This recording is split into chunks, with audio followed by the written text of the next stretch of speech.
Hi friends, it's Benita from Knittin' in the Mitten, and I just realized this morning that I never made part 2 of the video about my vintage craft project.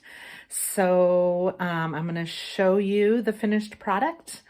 I am fortunate to have a neighbor who's a retired art teacher, so I took it over there to see if he could help me figure out a backing for all the little sections of window. And he was super helpful, and he sanded part of the frame down a little bit more because, let me show you.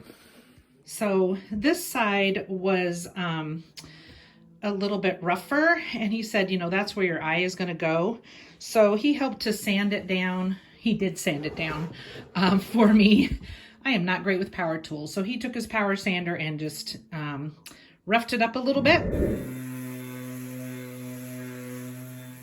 And then he created a backing for, with some foam core or something, for the back of all the pieces.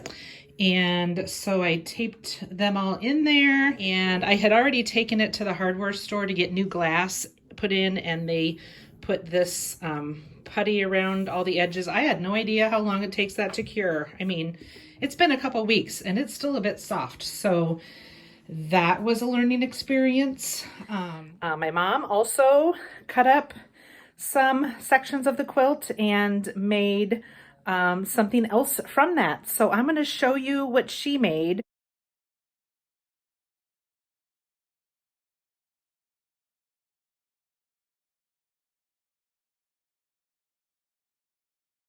I'm glad that we finally did something with this vintage quilt. We don't know for sure who made the quilt. My parents' theory is that it might have been my dad's Aunt Della, so we're going to go with that because we don't really know for sure. And my mom's side of the family didn't really make quilts with little tiny squares like this, so that I know of. We have no other quilts like this. So anyway, thanks for coming on this little journey with me.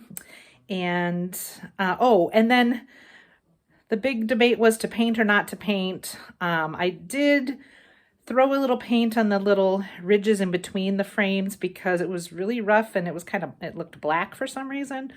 And then I kind of sanded it off a little bit. So yeah, we're back to pretty much the rough look.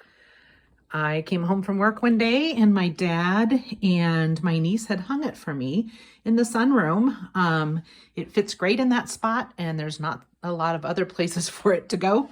So as you can see, the frame is quite worn and rustic, which is the way I like it. And I think it matches the worn quilt pretty well. So I'm really happy with the results and I'm super glad I made it happen.